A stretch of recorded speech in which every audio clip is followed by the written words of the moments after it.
Hey everybody, welcome to the Jim Masters Show live entertainment lifestyle talk show series. How are all of you? It's good to see your smiley faces. And it is the start of another week. Yes, and the weather here makes it seem like we're in the dead of summer in the 90s. Light breeze. We're here along the coast. We just came in from a really nice walk along the coast too. Everybody was outside, people coming home from work or just before they're going into work, whatever the case may be. But everybody was out getting that coastal breeze, which was really, really nice because the last couple of days it's been hot here in the northeastern United States. But hey, we'll take it after everything we've experienced the last year or so, right? We'll take warm weather, bring on summer. We absolutely love it. How you all doing? It's nice to see your happy, smiley faces. As I said, this is an entertainment lifestyle talk show series to inform, entertain, educate, just have a good time. That's what we do with our amazing guests from Broadway and Hollywood and television and film and music and science and nature, health and wellness and culinary arts, sports, comedy, inspiration, you name it. Everybody has passed through the doors here on JMS Live, and we always have a good time. Hello to all the lovities. What's a lovity? Well, that's somebody who watches the show all the time. And then there's troupities, and they are like the next level. They're lovity times two. They like never miss an episode live, and they binge watch our episodes again on our YouTube channel at Jim Masters TV, which we absolutely love. We toast all of you in our New York Mets wine goblet here, courtesy of one of our lovely viewers, Kathleen Walker. It's got the logo in front there. How's everybody doing? We toast you with some nice iced tea, refreshing cold iced tea. Boy, that really tastes delicious when you're coming in from the cold. Good to see you. Having a bad day? Well, that will end effective ASAP because we're going to put some smiles on your faces. It's good to see everybody. I love to check in with everybody. We're going to check in during the course of the show. We invite you to comment during the show. We also invite you to subscribe to the channel you're watching right now, where we have over 410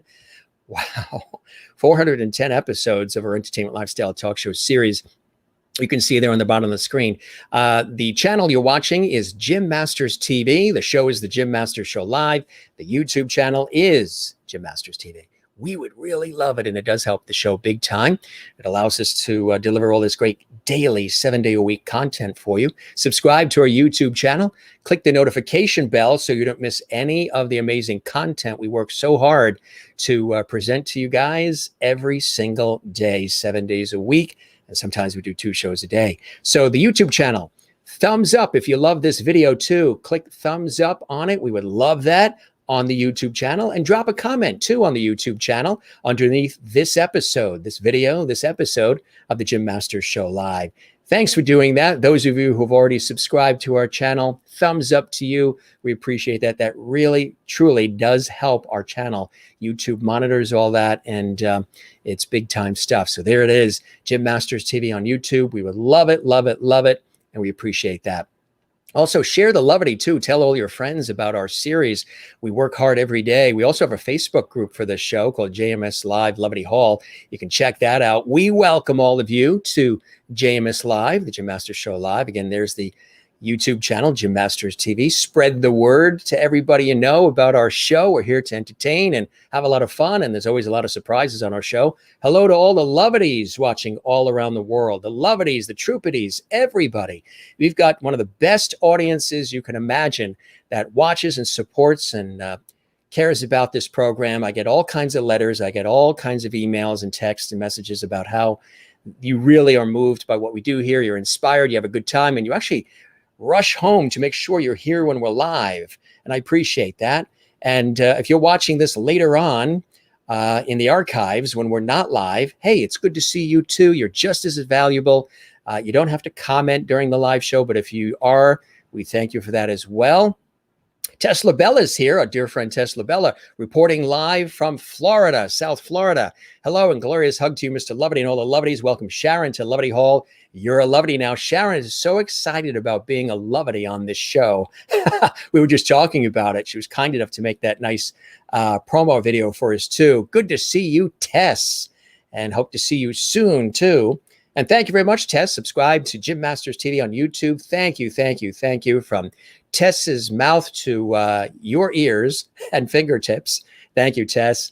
And Merlin in Ontario, Canada. Hello, Jim and all Loveties. And Mary Bishop is in Florida. Hello, Jim and all Loveties. Juanita reporting for duty in South Africa. Hello, Jim and Loveties squad. Everybody's here. Kathy Short in Cleveland. Hello, Jim and Loveties. So nice to see everyone tonight. Good to see you as well, gang, all of you.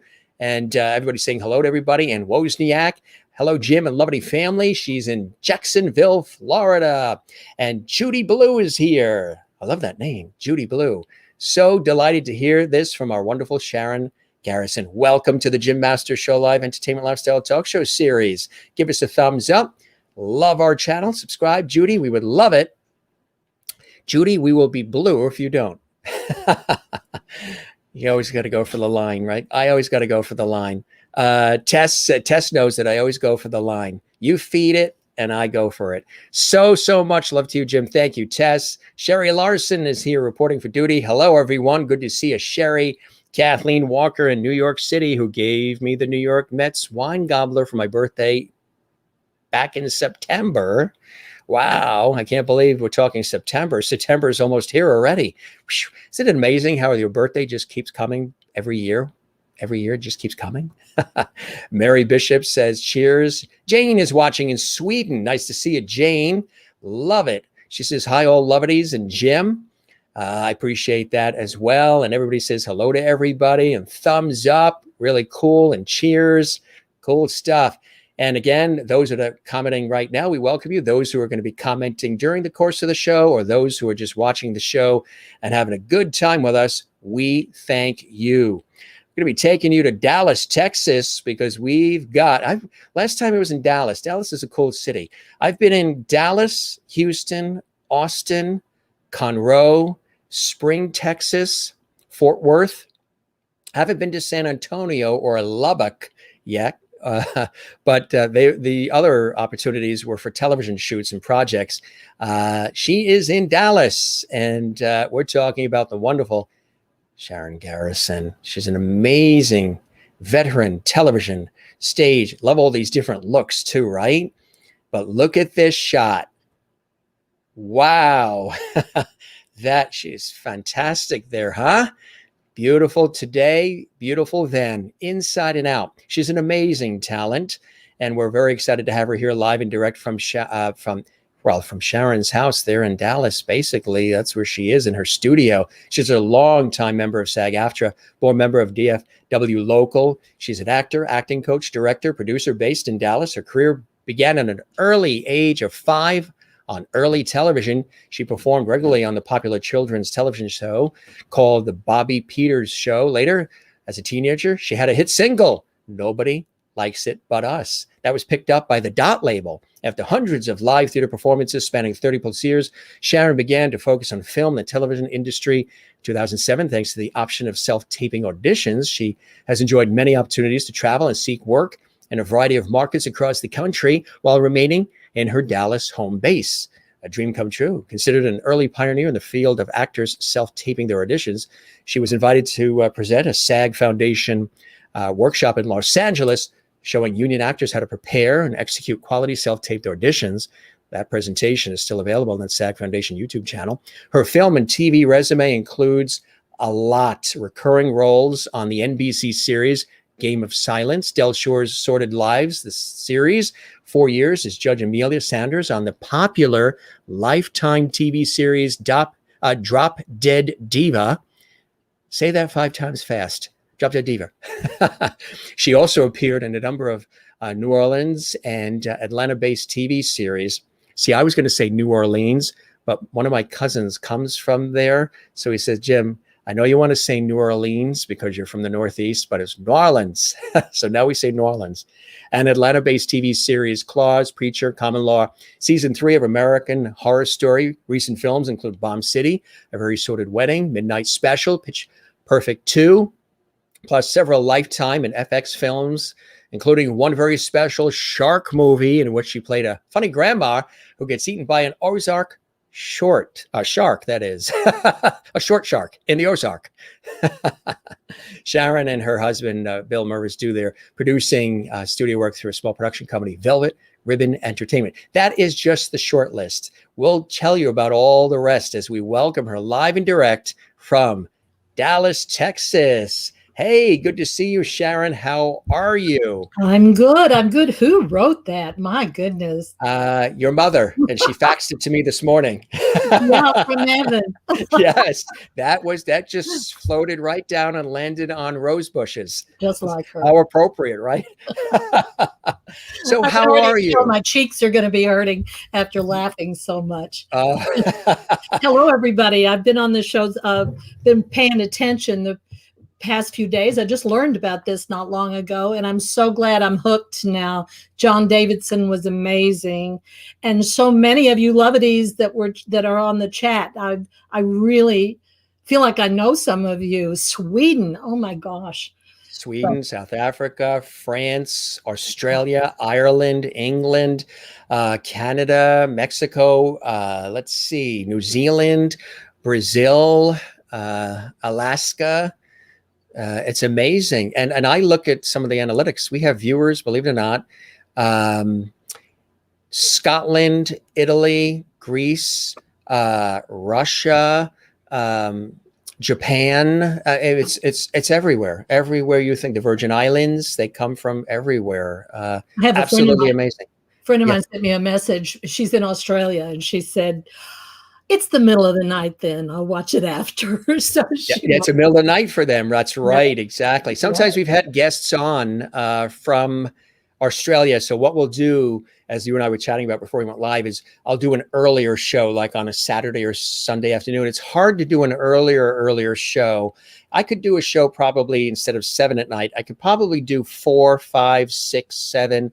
Definitely at 8 o'clock. In the summertime, we're going to do a little bit more of the 8 o'clocks because we're going to be out and about in the summer weather. So we'll have when people are out and about. So we'll do our live shows maybe a little bit later in the summertime, July, August, so people can enjoy themselves and then come in and have their iced tea and put their feet up and watch our show live if they want to be with it live. But early in the day, it's tougher during the week for me because of my work on television and radio on the air. So unless I'm off or the schedule doesn't call my name, it's harder to do a show just randomly at 1 p.m. during the week because of the schedule. There's a couple of weekends coming up actually in July where I have television shoots on Saturday mornings, on a Friday morning and a Saturday morning. So I'm going to have a television shoot Saturday morning and afternoon with guests who are flying in, not for this show, for the professional work in television. They're going to be flying in from Los Angeles and other places, interview them, produce, host the shoot, and then we have our night show here. So you know how it is, right? That's why John and I'm going to be seeing John in a couple of weeks, going up to Club Sandwich and going up to New Hampshire. I'm looking forward to it. We had such a great time last night, and I really appreciate the kind words that he said about the show and everything that we were doing. That meant a lot because he's done so much, and it was really beautiful for him to pop on in the way he did, and we had such a wonderful time. And you were excited, you were commenting, and everybody was commenting, and it was just really amazing. And I love having you here too, because you're very spirited. You're very passionate. You've got an amazing career, Sharon. How did it all begin for you? What what were those early inklings of inspiration for you growing up, originally Fort Worth, right? Right. Yeah. Where Betty Buckley's from. Yes, Betty and I grew up together. We actually were good friends, and we were in college and theater majors at TCU together. And I've kept in touch with her, and especially her mom. Her mom just had a birthday, as a matter of fact. Yes. On happy birthday, Betty Bob. So yes, that's right. Yes. Right. It's like a small town, Fort Worth is. But I never, and actually Betty and I performed together in college. A lot of musicals we did together. I could not match that voice. I was a singer, but Midnight, nothing like Betty's voice. And it was always that way. But we were actually in a lot of talent shows and different shows that we did from the 7th grade on. So we would be backstage together all the time. And she's quite an amazing person. And aside from being very talented, she's super smart. Yes. Sometimes people think that we are not that smart, and we are. You would have to be to stay in this business at all. But I started when I was, as you said, 5, as my mom told you. She did. My parents had no clue what to do with a little girl who was singing and dancing. I had a young aunt who would play her recordings, and what a Cherry Pink and Apple Blossom White. I mean, there were so many, these beautiful songs from that era, from the 50s. And so I was always singing that stuff. And my first song that I sang on the Bobby Peters show was 16 Tons. Wow. Tennessee Ernie Ford. Yeah. 16 tons. What do you get? Another day older and a deeper in debt. That was fun. And that, and things like Love and Marriage, and I would sing all these popular songs of the time. But I just never stopped, and my parents didn't know what to do with me. I'd be out on the sidewalk tap dancing, and Mom's in there sewing sequins onto a costume. Did you do plays and different things too? Or you? I did. We didn't really have a very active theater community in Fort Worth at that point. Later on, we did, and I did school plays all the time. I was always so upset when I didn't get to be the princess. There was always a princess, and they couldn't let me be the princess, but I wanted to be, and I couldn't understand why. I was not. I did not have a lot of humility. Humble. I learned that later, that it helps to be humble. It really does. You keep your friends that way. Yes. But anyway, I just always did it. And I never really thought, I didn't have any guidance as far as professional guidance. I took voice lessons, piano lessons, dance classes, tumbling. I did all of it. Yeah. And my daughter, my oldest daughter, is a professional ballerina. She has her own studio. She had her Russian husband, Bolshoi, out in California, and they're in Orange County. And she was on her toes and dancing forever. When I was little and I was taking ballet, and they tried to put me in pointe shoes, no, that hurt. Back my tap shoes. I'm a but anyway, I didn't have any guidance, so it was an interesting. I didn't know that there were anything not available to me. Right. I thought that everything was there. And available. Easy. Right. And that I didn't have to work for it. And so it was kind of an odd thing when I finally learned that. It took some time, but. I kept performing. When I had the record out, I was 17. Yeah. And we were touring all over. And it was #1 in Abilene, Texas for 5 weeks. Wow. And it got really big in Boston. Too. Yeah, go figure. But it didn't do, it was not a national hit. It was just, I got written up in Cashbox and a Billboard and Cashbox and all that. But anyway, I thought that would go on forever. I thought, everybody was going to come to me when they wanted to give me money for my records, or I was singing in a background group at the time too. So very popular background group, and cutting more records. And I became, if you know the song, Hey Paula, I was the new Paula for a while. A guy, when they lost the original Paul and Paula, I became the new Paula. But I just thought it would keep going. And yeah, you know what, Jim? It doesn't. No, it's No, amazing. you have to keep working. I sometimes I've asked some of the guests, from all the different backgrounds, because as you know, as a fan of the show, watching the show, when I invite the guests to come on, they come from all different backgrounds, all different categories, all different fields of endeavor and wealths of success. And a lot of them say the same thing when I ask them, like, something along the lines of, what was the thing that really was that aha big moment for you? Some of them say, after being in the business like 50 years, some of them will say, I'm still waiting for that. I'm still waiting for that break. Yeah, good answer.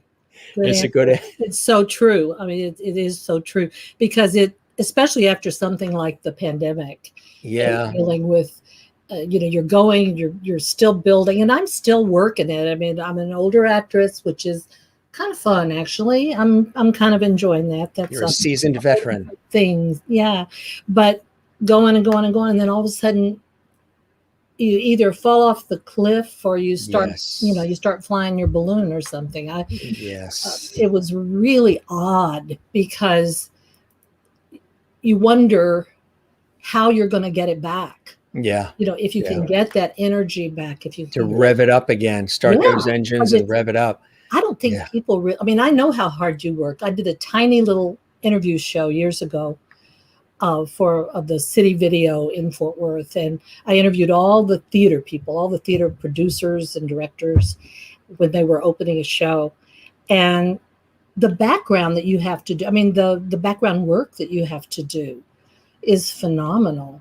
So it's hard work. People don't realize that we don't just, there's very little glamour. We make it all look easy and smooth, right? By the time you have to love it. You have to by the time it's ready for the whipped cream on top, we've done a lot of baking and, flour and mixing and ingredients to make it all happen. And that's the beauty of it all, right? That's the blood, sweat, and tears of it all. And then if people are inspired and connected by it and entertained, and then they give you feedback that they're enjoying what you're doing and they appreciate it, that's what fuels, no matter all the craziness and the chaos, that's really what fuels you to continue, right?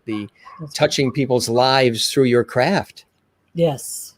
Excuse my dog. He must have seen another dog. Oh, no, believe me, we've had cats and dogs jump on people's laps, children try to rip headphones off.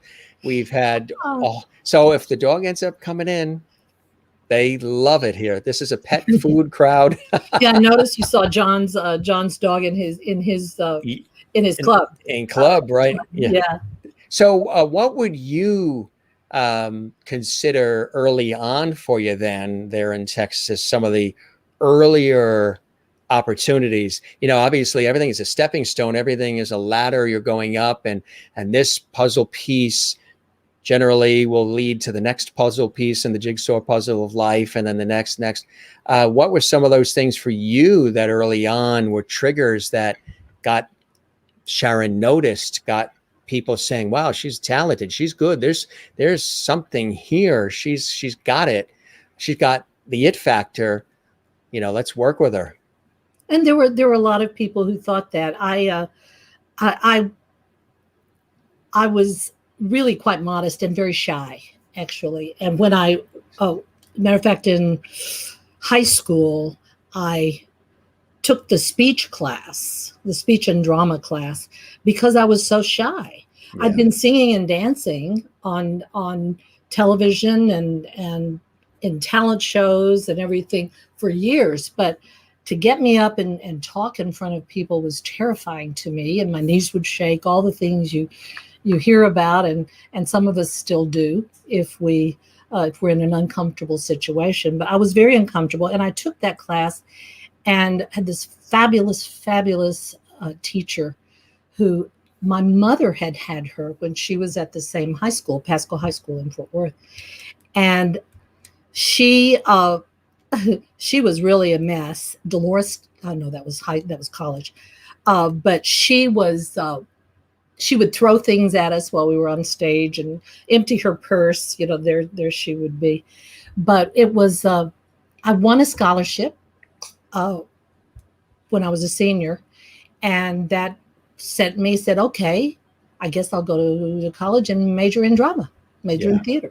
And so that was one thing. But the record had a lot to do. It was another thing that was directly coming out of the studio work I'd done, which I'd done for years. Now, did you have two worlds tugging at you at that point, Sharon? Was the world of acting tugging at your heart as much as being a singer and performer? I always had hoped that I was a triple threat. I know a lot of triple threats. There are a lot of them.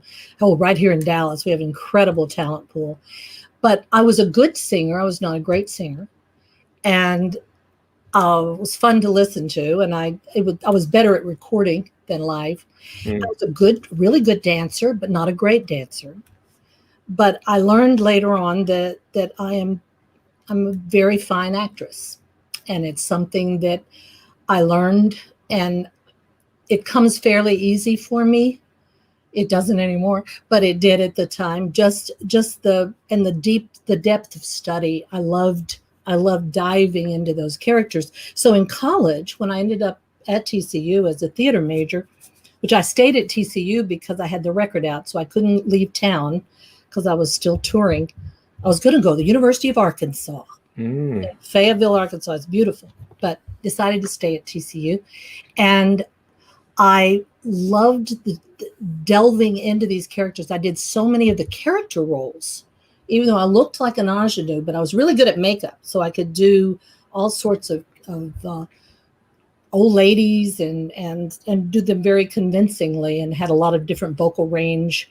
So I guess that was the thing that made me feel like I could go on in theater. You're right.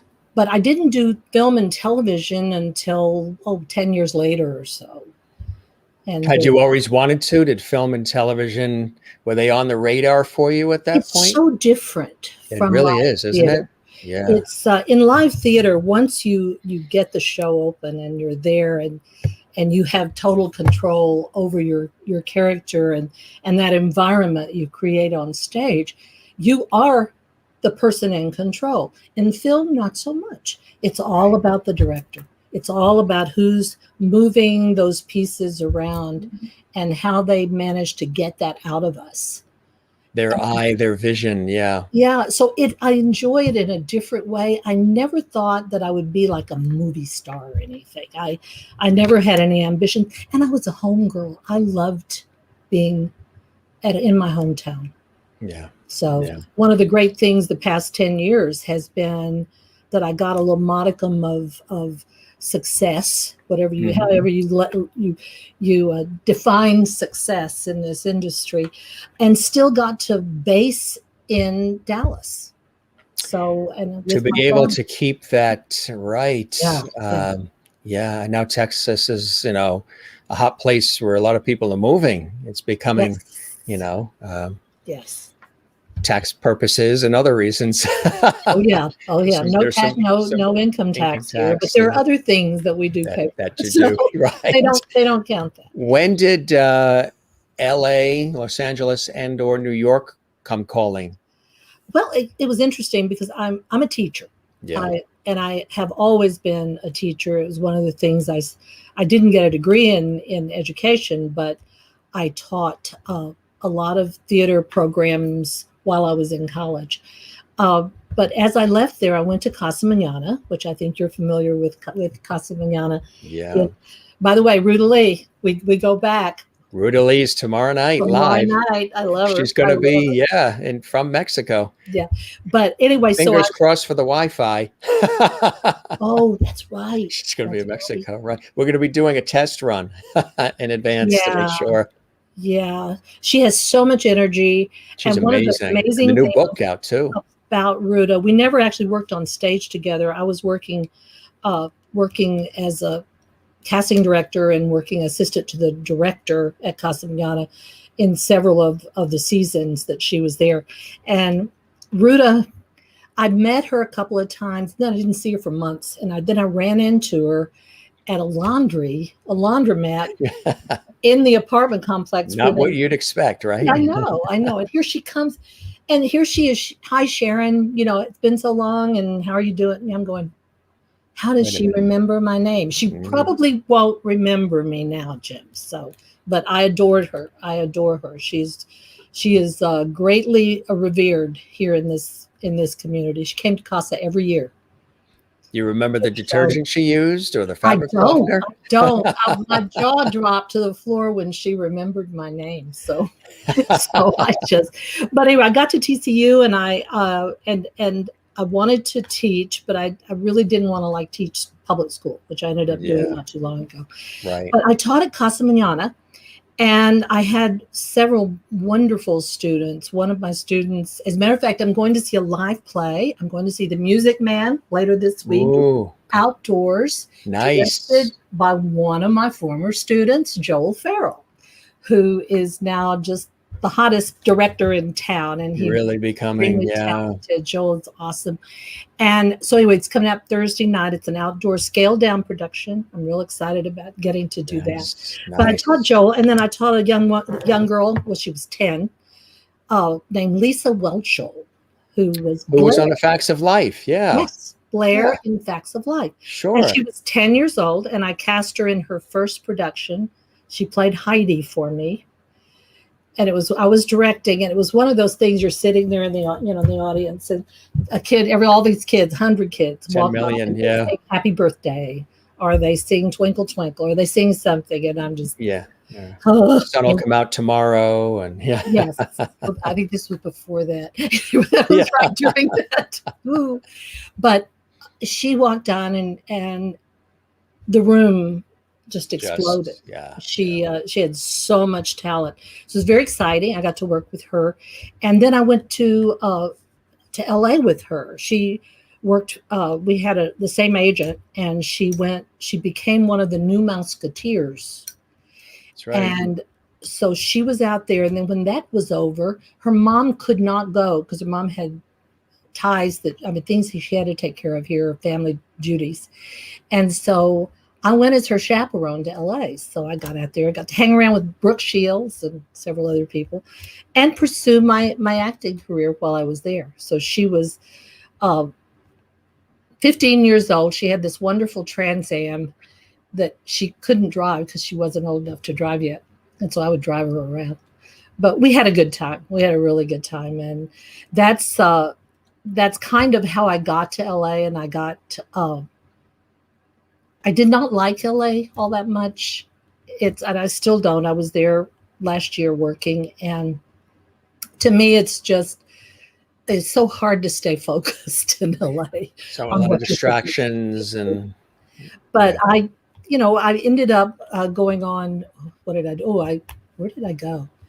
I did leave that gig with Lisa and came back and went on tour with Pat and Eloise O'Brien, Newt Rockney, if anybody knows Newt Rockney. Yeah, sure. Yeah, the fabulous man. And so Reagan, as a matter of fact, I was in Pat's hotel room at one point, and when Reagan was president, and win one for the Gipper. They were talking on the phone while I was in there. I was going, whoa, I wasn't all that excited about Pat O'Brien because I've been touring with him for ages, but I left LA to do that, and I actually loved the road. I loved that touring. You did, yeah. So I just kept going in and out of it, teaching at Casa Manana a little more, and then decided that I really wanted to have a family and to be with my family. So I met my husband in New Orleans at the Beverly Dinner Theater, and he's from there. And he cooked a meal for me, and I said, "That's it. That's it. That is it." So, you've had this prolific opportunity. We're going to take a look at some of the. Wait to see the amazing clips that we have, folks. She has been in just about everything. I'm sure you've seen her in this, that, and the other thing. She's also divinely inspired as well, and we have the proof. Oh, my daughter said that was not a good look for me. You're divinely inspired. So tell us about this. This is from the cable show Preacher, which I was on, and I got to work several days on that. It was great fun. I played the Mother Superior, and I was not the nicest person. I wouldn't mess with her. And it's a very, very, I was very strict, but it's a very strange show. I don't even remember if it finished the run. A very difficult, a very controversial show too. Yeah. And so they were thinking that he was divine and, the second coming kind of thing. And they were trying to get him into this church school, this Catholic school.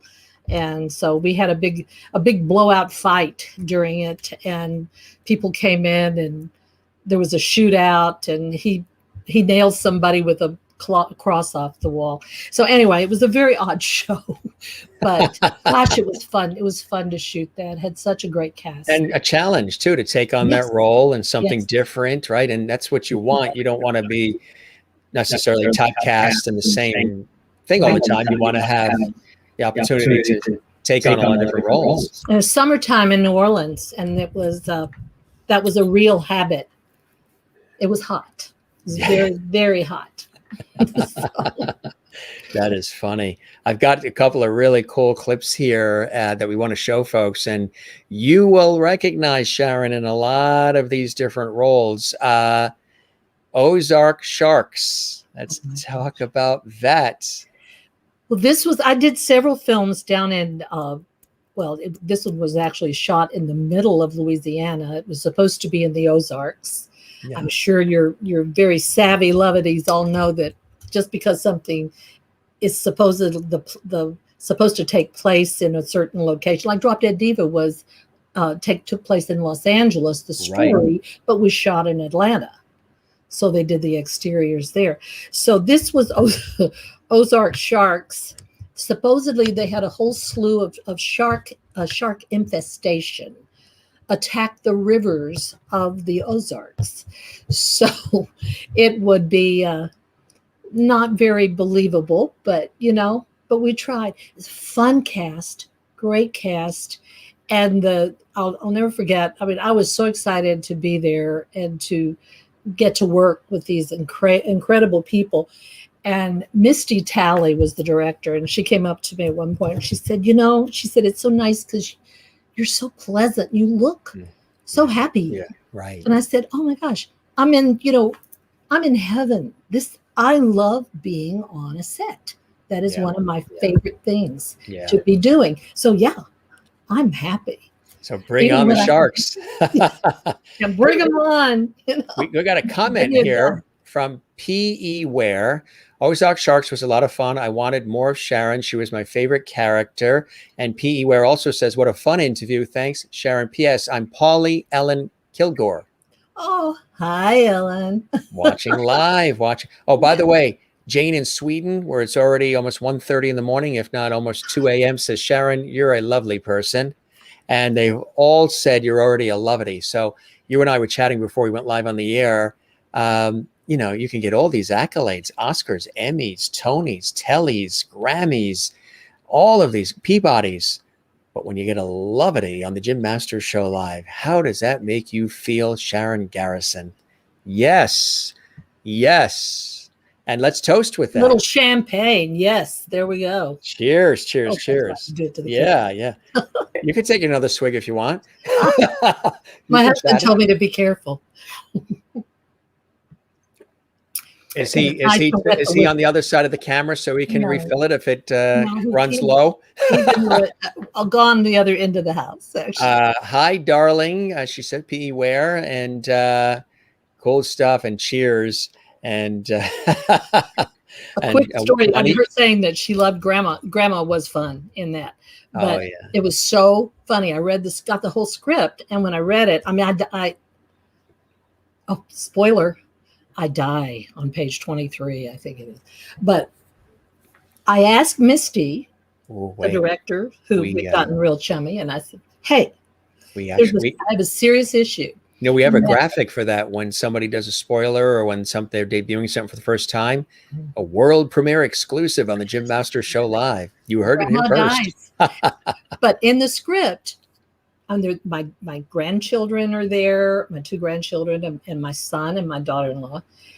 And after I die, I'm never mentioned again.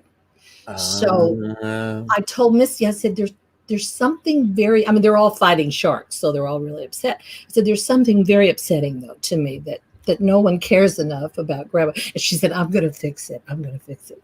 So when I finally saw the finished film, every now and then people will be standing on a porch and they're going, oh, Grandma. And then they'll go on fighting sharks and they'll just say, oh, too bad about Grandma. Too bad about Grandma. Well, we have a clip.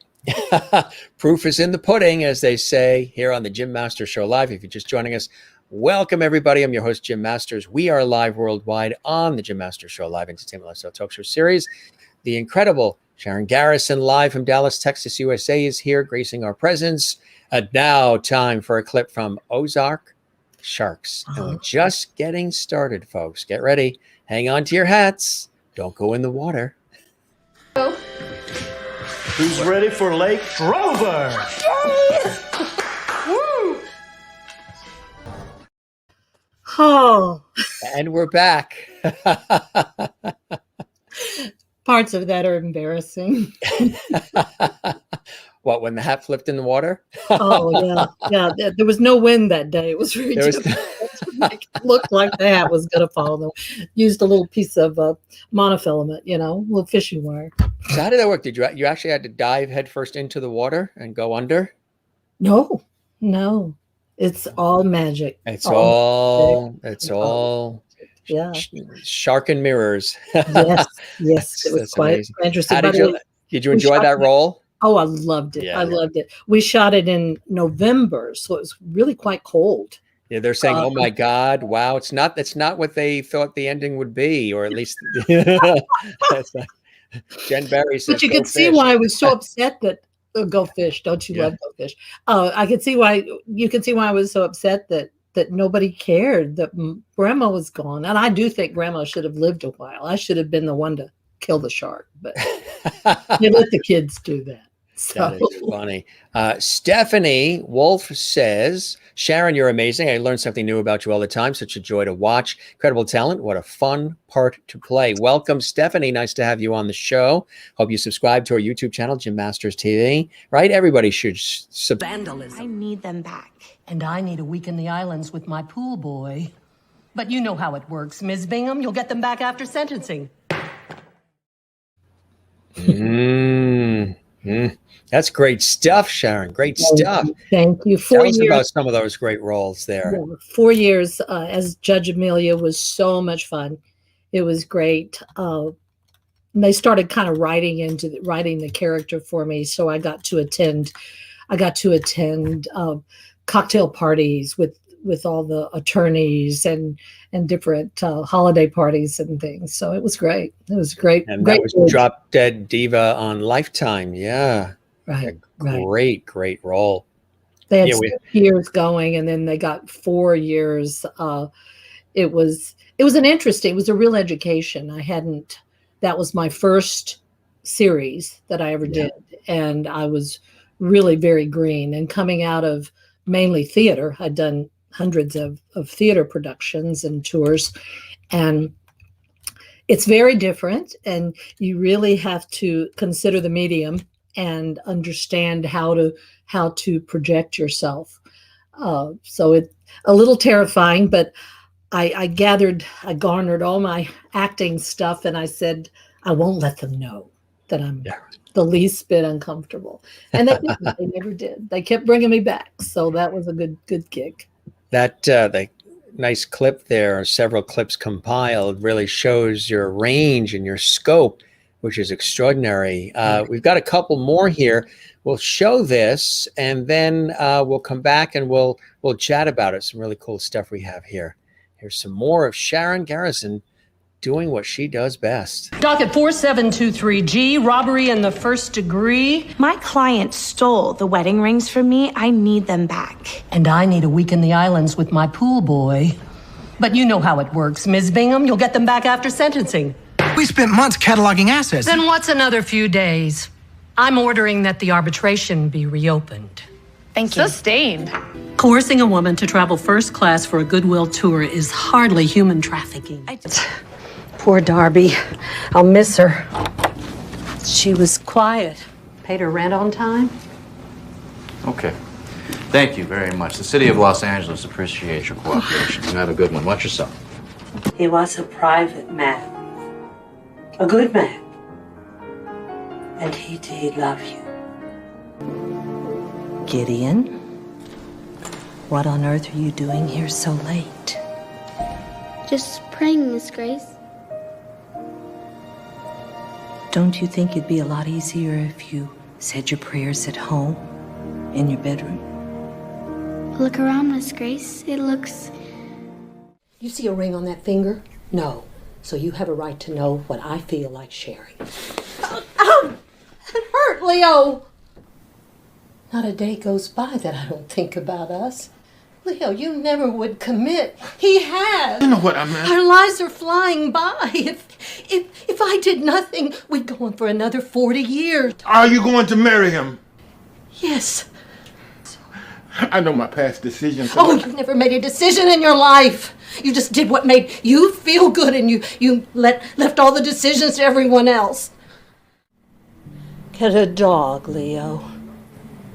They're loyal and honest. And cheaper than me.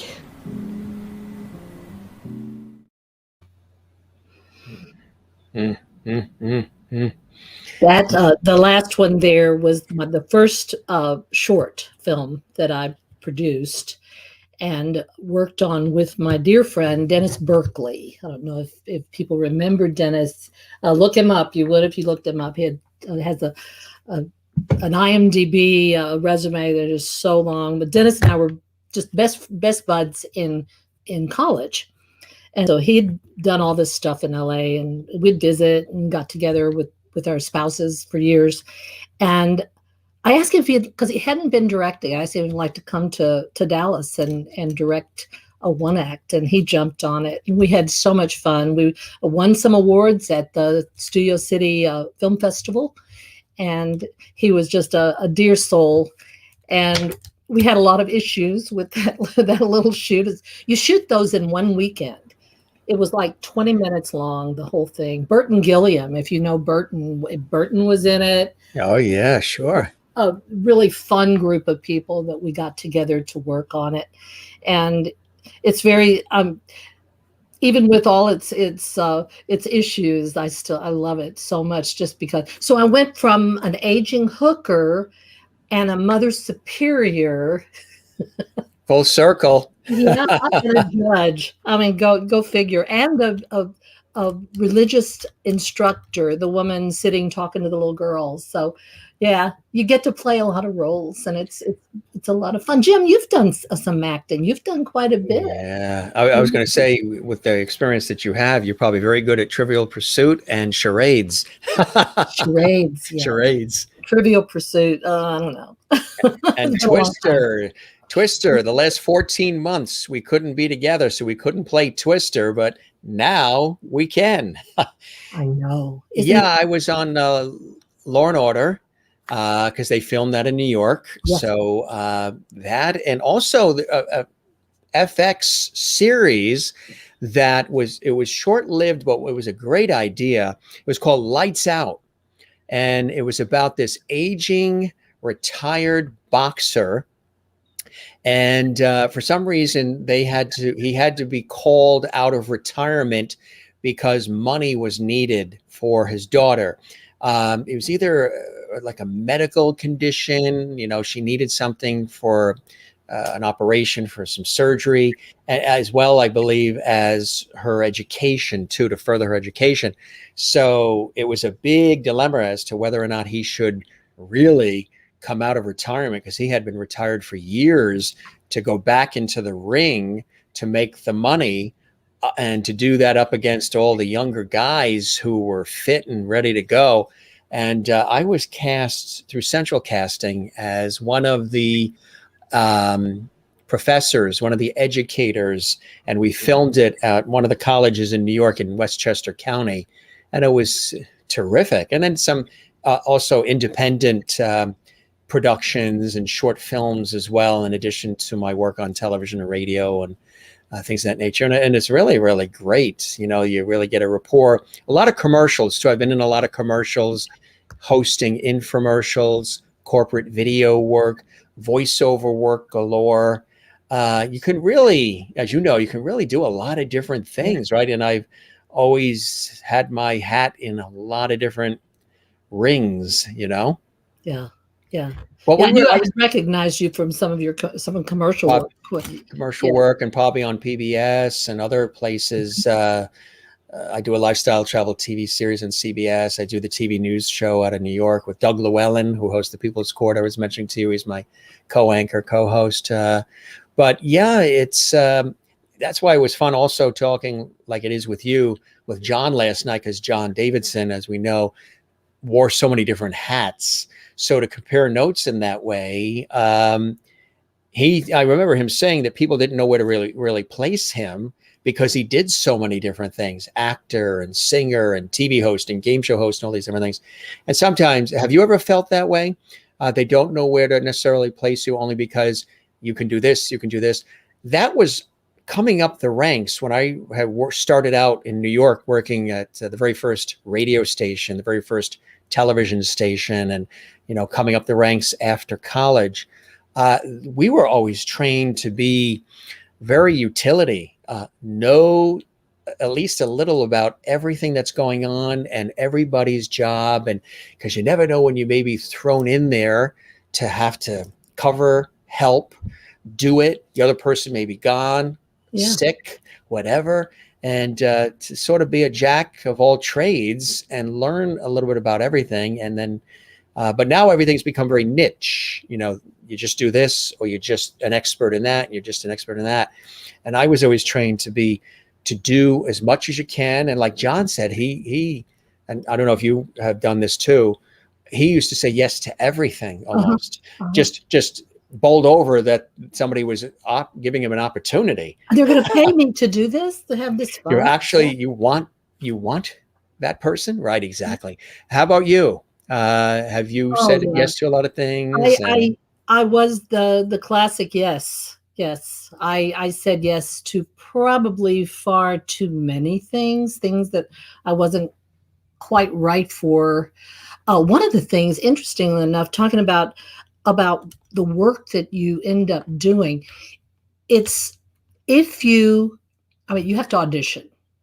And I tell people who are not in the industry that auditioning is like, if you can imagine the most incredible job interview that you've ever been in, that you had to get ready and go to and get all your materials together, and you go in and you either get the gig or you don't. And sometimes, the director or the producer and the other people in the room they're eating a sandwich while you're auditioning, and you can still get cast. Yes. You never know. You never know. You got to be ready to jump and ready to go. Right. But so auditioning is like that. It's like your biggest job interview you've ever gone to, and you do it constantly. Yes. And one of the things I've learned not to like to do is when someone asks me to do something without auditioning, because I am very versatile and I can make something work, but I'm a firm believer that if it's your role, if you were born to play this role, if the role was written to have you in it. I tell all my students, my kids that I coach, my adults that I coach, if you don't show up for the audition, everyone loses. Because that person that they needed for that role is not going to be there. Right. And so, but I have gotten to the point that I'm never satisfied, I think, with myself more than anything, if I take a gig that I haven't had to work for, to struggle a little bit. Yeah. It's not really taking it. You like to earn it. Yeah. Yeah, me too. I'm still old school, coming up the farm system way of doing it. I sometimes when you've earned it and you've worked hard for it, and then it comes, it seems deeper and richer and more meaningful than sometimes when it's just almost thrust upon you in a way, unexpectedly. Right. And so often when that happens, I worked in repertory for years in theater rep. So I got the roles. I mean, I got certain roles every year. All of us would get at least, a couple of big roles. And then, so we did Shakespeare and we did classics, and I got to play Wizard of Oz. I was Dorothy and actually Lisa Welchel, who I had just started teaching her, played Toto. Wow. In Oz. We had a real dog that was Toto in Kansas, and he ran away from me. And during the tornado, or whatever it is, Lisa came running on. I mean, she was 10 years old, and here she is on the floor next to me in this dog costume. So, but anyway, we would do that. But I've learned. You stay in touch with her? Do you guys a stay little in touch? bit? We had lunch together a few years ago. She stayed pretty busy and did Survivor. I'm going, Survivor. Okay. That was right. Lisa that I remember, but not a lot. I try to remember her birthday and stuff like that, but it was a long time ago. Sure. But I found that I'm just not, I don't know that they're pleased either, since they didn't get to choose the perfect person for this particular role. Because that, to me, as a director and as a producer, that casting process is so intense and so important to the project. Do you see burnout sometimes for the talent, the constant auditioning, and they sometimes pack it in or they move on to other things because of the wear and tear of the auditioning and maybe not getting it, and then auditioning and not getting it? And is there a burnout factor? And that's what happens in this part of the country. You are probably aware there's a whole lot of work between New Mexico, Texas, Oklahoma. Oklahoma is on fire with movies.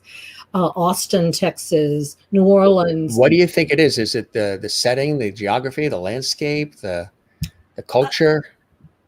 Well, in Texas especially, I wish we had more, but we don't have very good tax incentives, which they do have in New Mexico and Louisiana and Atlanta, and Georgia has a lot of tax incentives.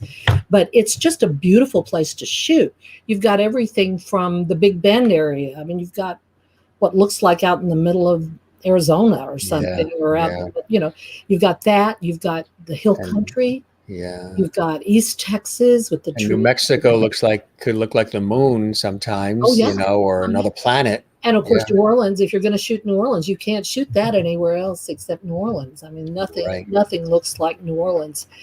But all the people here are auditioning. A couple of them are on here today. I know that a couple of them, Ellen is one of them. We audition all the time. And I coach. I do a lot of coaching and putting people on tape for their auditions, because we send them. I mean, I've worked jobs all over the place without ever going there for the audition. But they get burnout. They get, why am I not getting cast? I said, because it wasn't your role, but we don't know that until you actually do it and put it on tape. Right. So it's important to have a thick skin and be versatile, because sometimes you end up taking on a role you never thought you were right for, but then everybody else sees it differently, and then you see what they're seeing, and it's because you're now tapping into areas of yourself that you've never really tapped into. You're always focused on this one thing. Well, I want to just be that. I want to look like that, sound like that, be that. And it might not even be representative of you. It might be really following what somebody else is doing. And all these people see all these other things in you, and you allow yourself to, listen to some of the other things that are coming in, and then you let rise up this other part of you that maybe you've never really, again, tapped into, which could be quite a discovery, huh? I've done a lot of roles that I would would never have thought that I would have been able to pull it off and make it work. I think, was it Lawrence Fishburne? I once heard an NPR interview, and he was doing a film about an African-American singer, and the interviewer, and he was real down on his luck and all this stuff, but he pulled himself together, and the interviewer said, well, I didn't know you could sing. And he said, I can't, but my character can. Isn't that interesting how that is? Yeah. So I've had that experience before, but then it works in reverse too. You do something, you get cast in something, you go, and it's like Cinderella in the silver slipper. You trying to put that silver slipper on. Yeah. And it just doesn't quite fit. It doesn't quite fit. And you can't force it on. Right. Exactly. That makes for not a fun shoot, and usually not a successful project. That's the issue. Casting is everything. Casting is everything. And see, you get to see it full circle in all the different areas that you're involved in: directing, producing, casting, coaching, acting. It's a full circle experience. What are some things you've learned about it all, seeing the various areas and the various pieces of the puzzle? It doesn't have all that much to do with actual gift, talent. It's more about passion, about drive, about the ability to tell a story. And you have to have the self-confidence. As I said, you got to be thick-skinned. If you're not, you're just going to be miserable in this industry. But if you have that drive and are willing to do the training and do the work. I know so many people who I see them, they're not doing the work. They come in here to audition, and I'm like, you're going to have to go away and come back. You don't even know. One of the first things I say to them is, tell me about this character. What are you doing? Who is it? Who is it? How are you approaching it? And they're like, I don't know, let's look at it. I said, it's not my job. It's your job to learn how to do the work itself, to prepare. And you do that work, and you do it deeply and thoroughly. And then hopefully when you get into the audition, or you get onto the stage, or you get in front of the camera, you throw all that away because you have incorporated that into your bones, and you are able to just bring it with being comfortable. So I think it's the willingness to do that kind of work. Yeah. Is what makes people successful. And humility, which I said earlier. That's so important, right? And don't go on set and be a jerk. You'll never work there again. That's the way it is. Right. As large as an industry it is, it's quite small too, and you end up sometimes working with the same people again, or the person that might have been casting you is now the executive producer of the next. That happens a lot. And that happens on Drop Dead Diva. So funny, because I was like 60. I was there, and they would take me to my trailer. 5:30, 6 o'clock in the morning, and I would have my suitcase. I'd talk to the wardrobe people and the designers, and I usually brought my own blouses or like formal cocktail wear, because I just have this ridiculously big wardrobe here. And so I tell them on the phone, I've got this. If you want to use it, let's do it. And so usually I would arrive with a suitcase. Well, I'm trying to walk up these steps. And here's this PA down there at the foot of the stairs. Mind you, it's like 5:30 and 6 in the morning. All I want him to do is bring me a cup of coffee, But he's down there on his phone. And he's looking up. There's the old lady trying to climb the stairs. And I could you, like push my butt or something? Give me that little heave. Help me up. Help me up. To the stop. They're just incredible. Well, one of the episodes early on in Drop Dead Diva, there was this adorable PA. And PAs rule. I mean, production assistant is what that is. And they're so amazing that sets could not work without them. They're just, yes. Yeah. How many PAs do you have there in your studio, Jim? You're looking at them. You have hats that you sweat. But he was Yes. so adorable. And he was, I mean, like I would be up there burning up. They turn off the AC. I'm in the judge robes up on the thing. And he's watching me. And here he would come with a bottle of water. I'm, when is your birthday? I will remember your birthday. But it was so neat having him. So the next year I went back for, I think, the first episode of season 5. It seems like that was it. And I was asking for him. And I said, where's so-and-so? And they said, oh, he's standing over there. And so I went over there, and he had on his suspenders. And he had a bow tie. He always wore that as a PA. And so I went over and I'm talking to him. And I said, I miss you. Where are you? Why aren't you here? He was first assistant to the executive producer of the show, the showrunner of the show. And I said, I'm not surprised. And he went there fast. Who knows what he's doing now? But he was just so impressive and so had such humility. Yeah. He didn't mind, bringing me coffee or bringing me water or helping me down off the thing, when I had to climb down. Right, exactly. Not infirm. I was in good shape, but I still was older, and just out of respect, they should. It's important to do those things, right? I mean, I'll always, if I'm on a shoot or something, I'll always offer to carry equipment if they're struggling, or, I'll always have all kinds of stuff hanging off me, climbing mountains, whatever we're doing. And I'm always, but the only time you got to learn to not do that is when it is a union situation, because you're like, oh, I just want to help. Well, Jim, you actually can't touch that.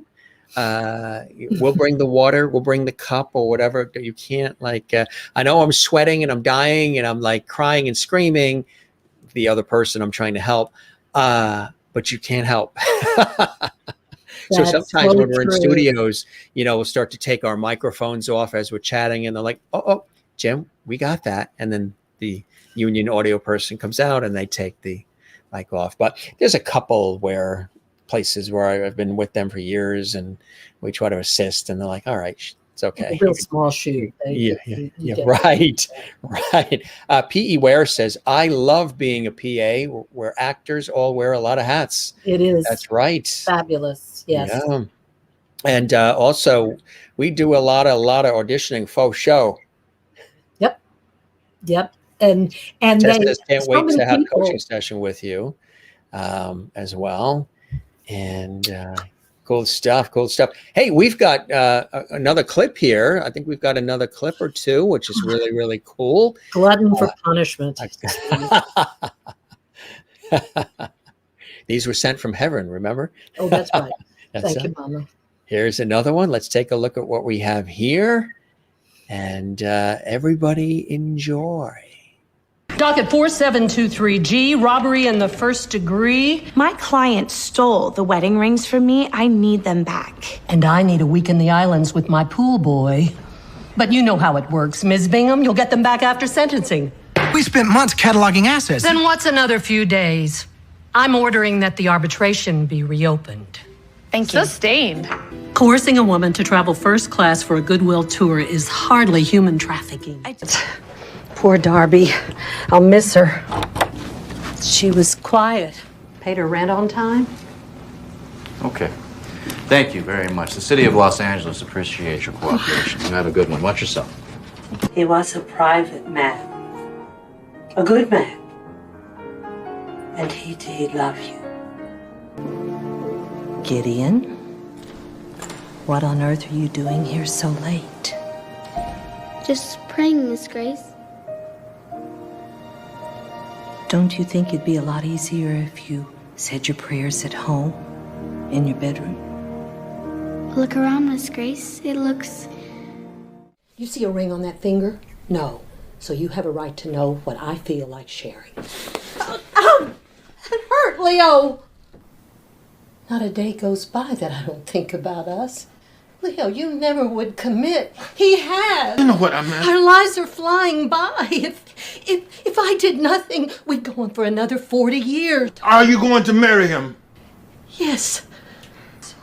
I know my past decisions. Oh, you've never made a decision in your life. You just did what made you feel good, and you left all the decisions to everyone else. Get a dog, Leo. They're loyal and honest. And cheaper than me. That was so brilliant. We wanted to have an encore on that. You are so incredible. We needed an encore on that. In case you missed it. Sorry about that. Here's more, gang. The label. Yeah. Here's more. Let's see what we find in this one. Oh. Where was she when he lost his first tooth? Took his first steps? She doesn't even know he exists, for God's sake. No one told her. Because she never forgave his father, her own son, for marrying you. What if Michael likes her? Gabby is such a beautiful girl. Did you meet any interesting men? No, Mom. Sweetheart, when are you going to stop chasing your tail? Why not settle down, make a family, enjoy life, go to Mass? I do go to Mass, Mom. Every Easter Sunday. I just feel like you're running. Always on the go. Burning the candle at both ends. You look tired. I am tired. Gideon, what on earth are you doing here so late? Just praying, Miss Grace. Don't you think it'd be a lot easier if you said your prayers at home, in your bedroom? Look around, Miss Grace. It looks so better here.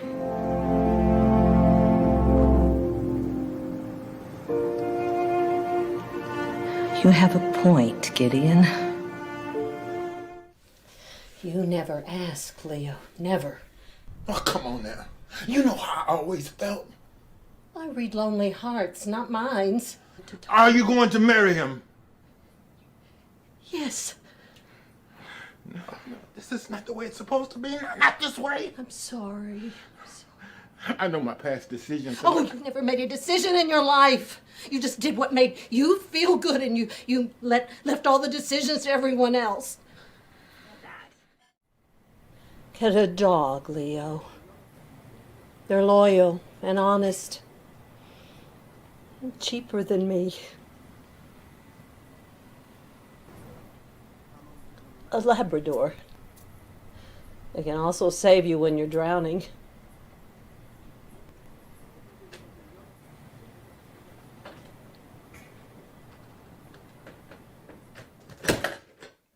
He was a private man. A good man. And he did love you.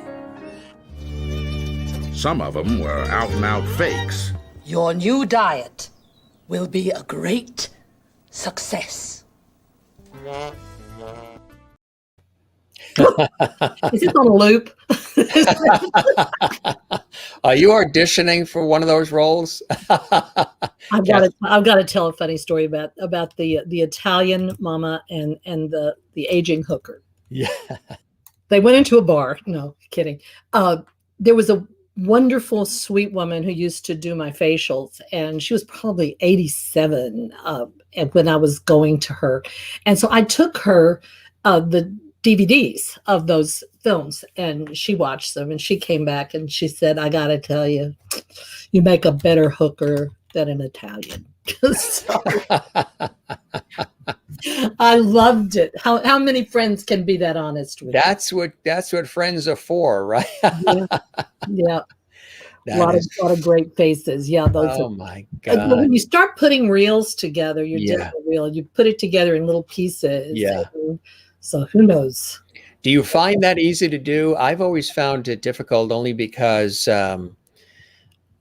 I'm always saying, well, you know what? I think I'll wait to put it together because the next thing I do will be even better than the last thing I did, and it'll top the last thing I did. So I'll wait until I do that thing, get it on tape or digital now, and then I'll add it too. And because John and I were talking, Davis and I were talking about that last night, as far as how you take, and Rob Evan too, from Rocktopia and Broadway. We were talking about that, as far as how you got to take years of stuff and you like all of it. And you're like, well, just assembling it, putting it together, condensing it now down to like 3 minutes. It used to be 15 and then 10 and 5 and now 2 it's really one. I mean, now it's 60 seconds. So you're in it for, a long time. I'm so guilty of putting it off. As a matter of fact, there's several things. Midnight Special was one of them. Several things that I've done. Pitch Perfect 2. They're little teeny clips. I didn't have a big part in either one of those, but they were fun, and I like them, and they're very versatile. That gives me a different look, and so I wanted to use those. I just haven't done it. But I enjoy putting them together. There's a fabulous guy here in the Dallas-Fort Worth, David Pinkston. David is fabulous at he's a cinematographer, and he does these for actors really cheap too. You need to have those other set of eyes on them too, because they may see some things objectively that they might say, you know what, actually, I wouldn't put that clip first, or I would save that clip for last. And that's always the thing. So true. That's the thing you get involved in. You're like, oh, gee, should I put that very grab 'em clip in the beginning, or should I woo them at the end because that's the last thing that they're going to see? So then you're kind of like, well, gee, what do we, it's putting pieces of a puzzle together for sure. Oh, it really is. It really is. And it's a lot of, I love working on other people's.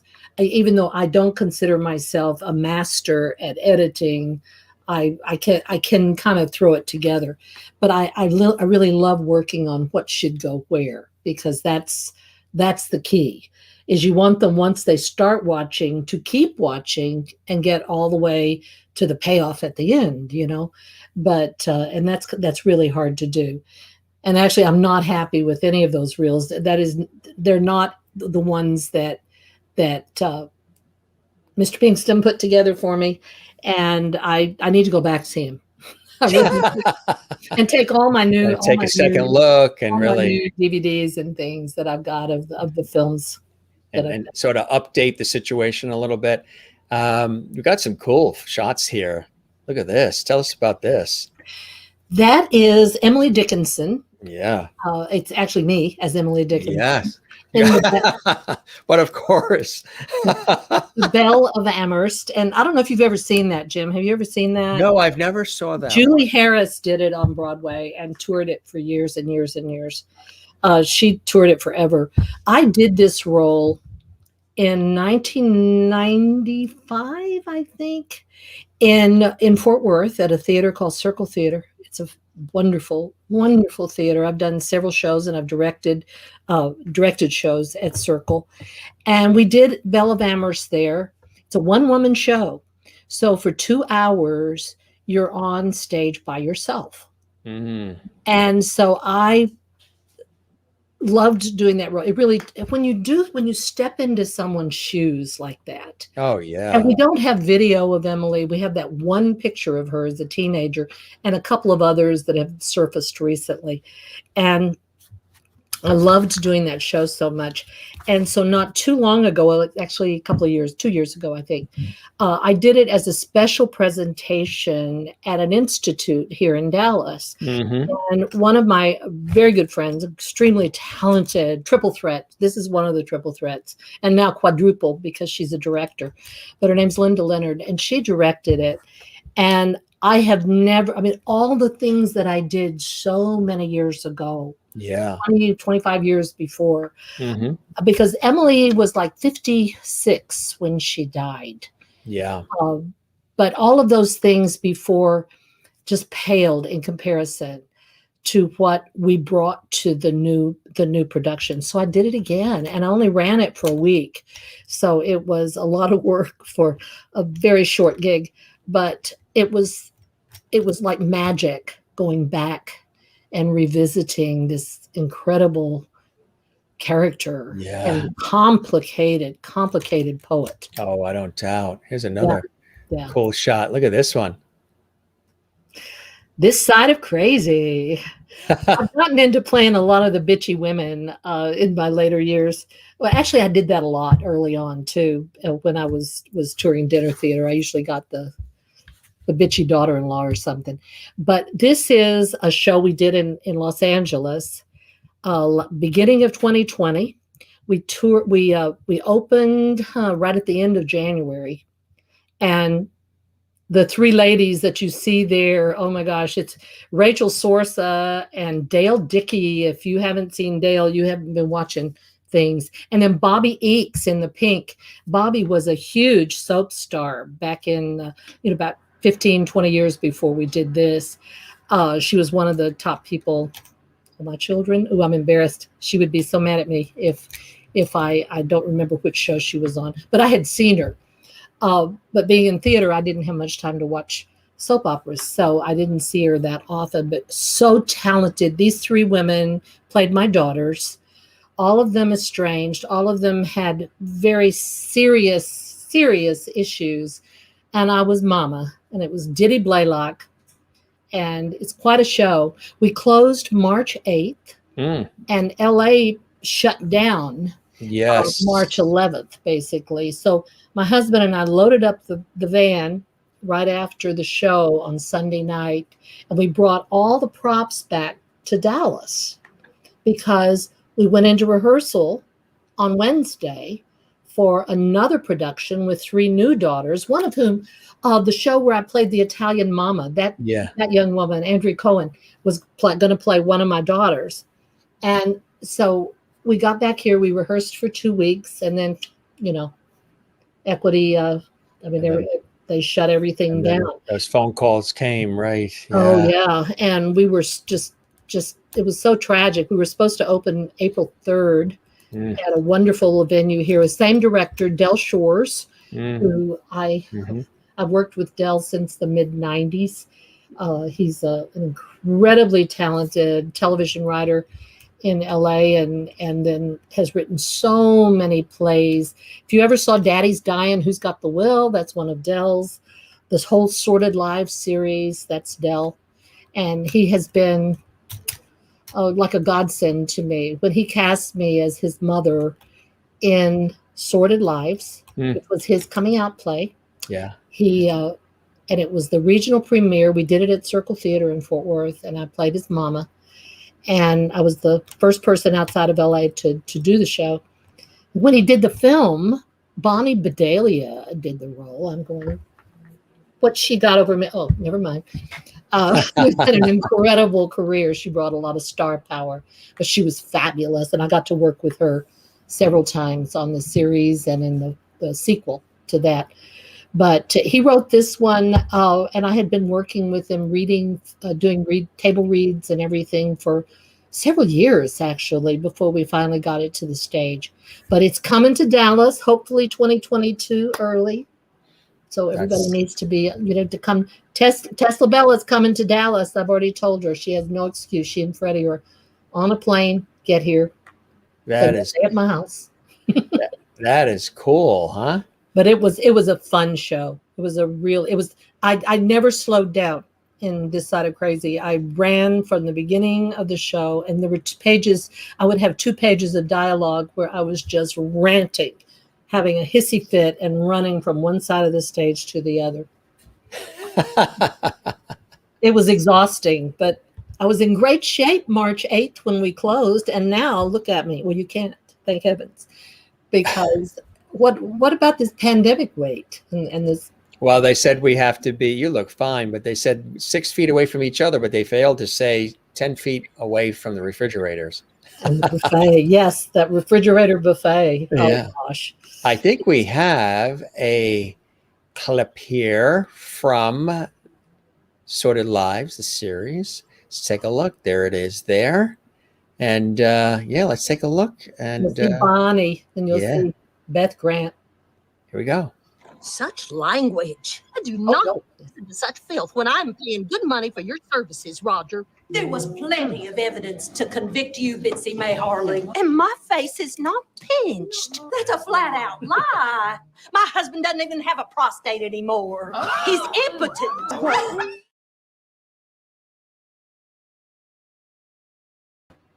And yes, that was Olivia. What a way to end that one.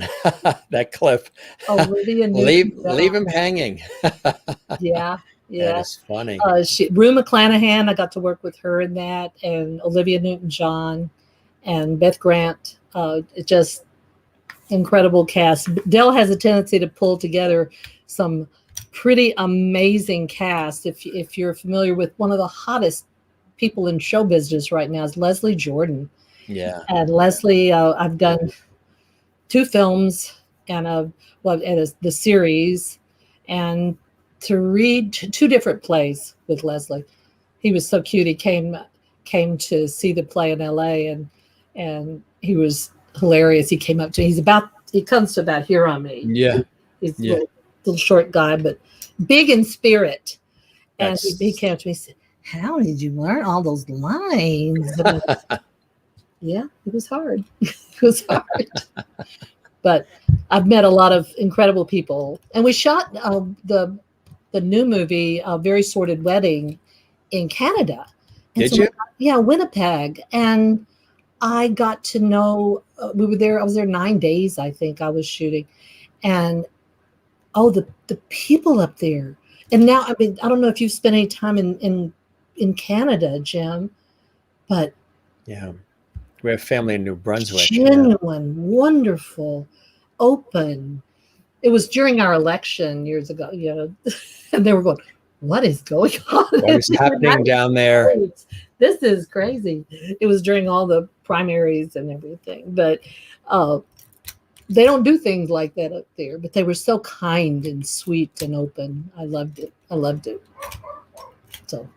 That's cool. Canada would be a cool place to spend a little. There's Leslie and Newell Alexander, who was in August Osage County. He played the sheriff, I think, the guy who comes in. Very small cast. They were here doing a play here, touring one of the plays. And there's Leslie after my show. He came. That's fantastic. Yeah, he's such a sweet, sweet, sweet man. And this is Dennis Burkley, who my best friend, who directed Painted Woman, the one about the aging hooker. And Dennis, he passed away a few years ago, about 4 years ago, I think, 5 years. And this was our Studio City Film Festival. Really special picture there.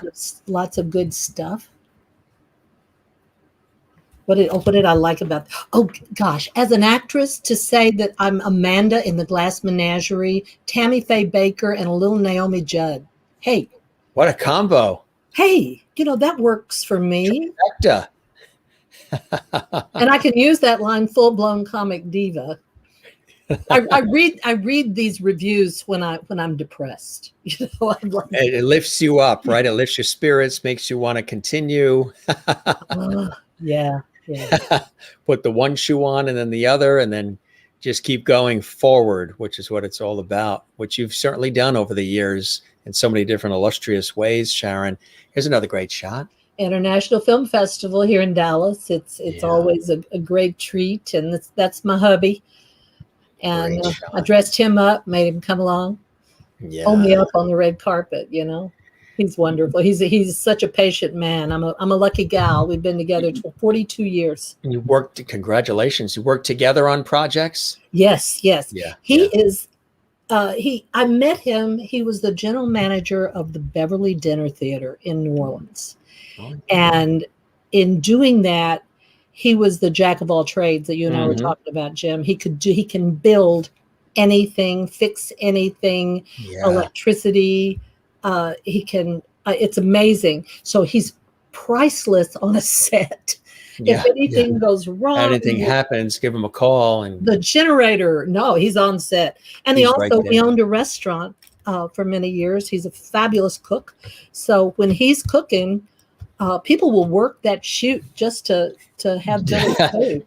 They love the craft services. Yeah, they'll call me, and I get calls. I used to, because nobody's been doing anything the past 2 years. Yeah. But say, can you and Billy come and cater this film that we're going to shoot this weekend? I'm going, got a big part for me? you know. Right.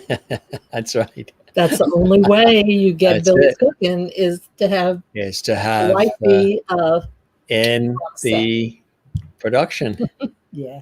Otherwise, she'll go crazy if it doesn't work out. Yes.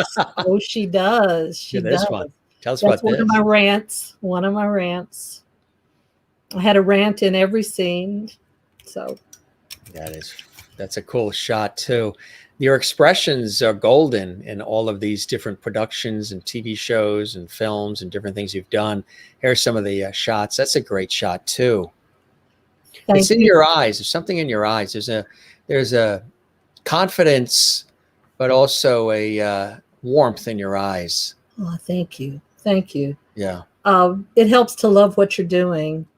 Back in the day when I was living in LA in the 70s, people used to compare me to several of the actresses that were popular back then. I was up against Farrah Fawcett because it was the time that I was there. If anyone's ever seen those films, Farrah Fawcett is a gorgeous, gorgeous woman. Beautiful Look hair. at you there. That's amazing. Yeah, that was I was 17 years old and I was touring with my record.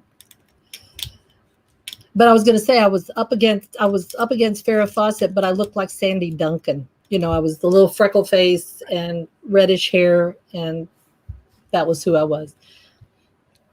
That's it. I tell you. Well, you found your spot. I mean, that's the main thing. And, you know, you love what you do and you've done so much. And what's coming up for Sharon? What are the things you're working on? And you mentioned, you know, everything came to a close a year ago, March, but, well, are there any productions that are going to come back or resurrect once they're able to?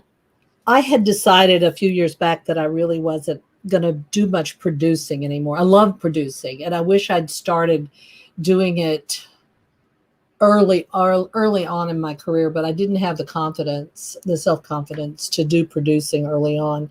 And now that I have worked on big productions, on big like Warner Brothers and major productions, major projects, I know what it takes to have something be successful.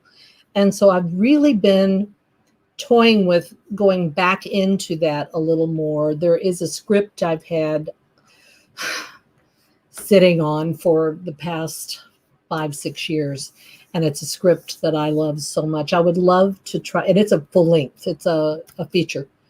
I would love to work on that, but they're really had a few auditions here and there, and nothing's clicking because you'll love this, Jim. I'm remodeling my house. A lot of that has gone on. I saw a remodeling show that you were interviewing all the people. Oh yes, that's right. That's right. One of the other hats I wear. Yeah. We've finished a lot of it. My studio is will be the last thing that gets. And that's the room you're in now. This is a little. Tell us about that room. Bitty office off of the kitchen there. Actually, right there is the kitchen. And it's I've got my own little restroom here, and it opens up into a big, huge sunroom. And I have heavy curtains here, so I can use this as a voiceover studio, which I've done. I used to do a lot of voiceovers. I haven't been doing that in recent years, and the studio's not put together for that right now. The remnants are the headphones back there. But I have this wonderful big studio, and I put people on tape for, like, I'll coach people getting auditioning for colleges to go to a musical theater college, and they can actually dance and sing right out there, you know, with right out there. Yeah, with their little iPod. What do you have behind you? Is that a little ukulele or? It's a baritone ukulele, and the string is broken. And instead of having it in its case, because I used to play it a lot when I was younger, and it's a beautiful sound. It's a 4-string. I don't play guitar. I have my baby daughter is 37, and she is a singer-songwriter. She's phenomenal. And she plays guitar. She has several. I am not playing this right now because she broke the string on it, actually. Ellen broke it. But I love it. And it's one of my goals. As soon as I get this last portion that I'm working on the house, is I'm going to sit down. And I bought ukuleles for my 2 grandsons that live a few blocks away. They're 6 and 9. And one of them has the little one, and one of them has the regular soprano, and the other one. And so we're going to all sit around and play ukulele. You're going to play. That's cool. I got dreams of being a cabaret singer some one of these days. So Really? my friend Betty, I went to see her at a show she did here, and she was a hoot. She gets to do all that stuff. Yeah. I used to love singing. I was in an all-girl band back in the 60s called the Candy Canes. And we toured, through Kansas. We toured all the way from Texas up through Kansas City and to Portland, Oregon. We were in Oregon we played one club, the Surf Club. It was right on the coast, near the coast of something, for 5 weeks. And that was like a crazy, crazy time. I have a script coming on that. Not Do really. you? Oh, that was not. We were supposed to do a USO tour. UFO. Out of this world. Yeah, we were supposed to do that, which is why they brought me in to be their singer. I was singing stuff like Aretha Franklin and Little Andrew and the Imperials and that kind of stuff, which was not my voice. I'm more Patti Page, that kind of thing, Doris Day. Yeah. But I pushed it, so I almost ruined my vocal cords, actually, in that one. Yeah. But the USO tour got canceled, and there I was out on the road with this band that all I wanted to do was go on the USO tour to Europe, You see singing returning for you, or a CD coming out, or anything? Ukulele will be, the nearest open mic. We'll just do it. I sing, and we actually sing in This Side of Crazy. I don't sing much. I sing along with them, but I play the piano in it. I have to accompany the girls when they sing. They had been in This Side of Crazy. They had been a singing group when they were little girls, a gospel singing group. And I wrote the music, and they became like Grammy Award winners and all that stuff. And so now, 35 years later, I'm trying to bring them back together to do a tribute. And they're off. They've all had really crazy different lives, and I'm the worst person to be around them, and I'm the last person they want to see ever. But I bribed them, and so they come back to do that. But I actually hadn't played in a while. I used to play a lot when I was a kid. I was sure. I played piano a lot, and I sat down and started. I had people coming backstage, and so I didn't know you could play piano, and it's sort of like the guy I told you about. I said, I can't, but did he play like Ken? But right. Anyway, it's fun. It's fun. Singing, not professionally for sure. I did a lot of jingles. I did a Pier 1. Did you? Yeah. Do you remember it? Yeah, I did it. It was in, let's see, where are my daughters? They would get a real kick out of this. It was the Idea Store, Pier 1. Oh, yeah. Into a world that makes living fun. It's a whole wide world of new ideas. And then I did another one that was for a paint company out of Oklahoma. And it was called, they tried to get the Texas Boys Choir. If knows the very famous group, they toured Europe, and they were hugely popular back in the 60s, 70s. They were trying to get the boys in, and they wanted 3 paint drops. And so they asked the boys, they picked out 3, and they couldn't do it. They couldn't record in the studio. Their voices, they couldn't modulate them properly to do it. So I was working at the studio at the time as a background artist and had my own background group.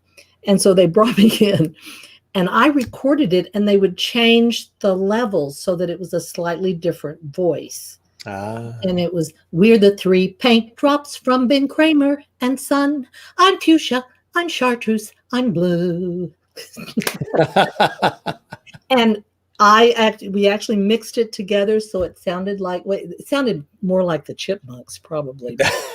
but it was hilarious. But I had so much fun working at that studio, and my parents trusted all those people there to be smart. To this day and age, there's no way anyone should leave their daughter. I would be there 24 hours straight, sometimes doing background and working with some of the artists that would come through. And I would sleep on the couch out there. I was 16 years old, you know. Nobody ever, there was never anything untoward at all. And they all looked out for me and were just really wonderful to me. So I learned a ton. They let me learn to edit. This was the reel to reel. Oh, yeah. Yeah, those big machines. Splicing and all that stuff. Yeah, the splicing and all. Yeah. I edited one of my records that's on my website. I actually did all the editing on that. Not on Nobody Likes It But Us, because that was the biggie. But I had 4 songs out.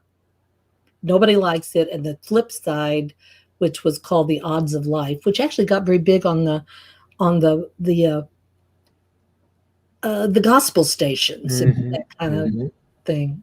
But they actually let me do the mixing on one of the songs, and that was fun. That was cool. What is the website in case people want to check out some of this material that we've been talking about? And the website, I'm so embarrassed. The website is You're updating it? Except SharonGarrison.com. That's it. And if you look at the area, a lot of people have found me on there actually, that because the record that I did, Nobody Likes It But Us, was about 2 kids who their parents didn't want them to be together, and so they would sneak out. Yeah. Nobody likes it because we like each other. Because we like each kind other. of bubblegum. It's Leslie Gore kind of stuff, that kind of.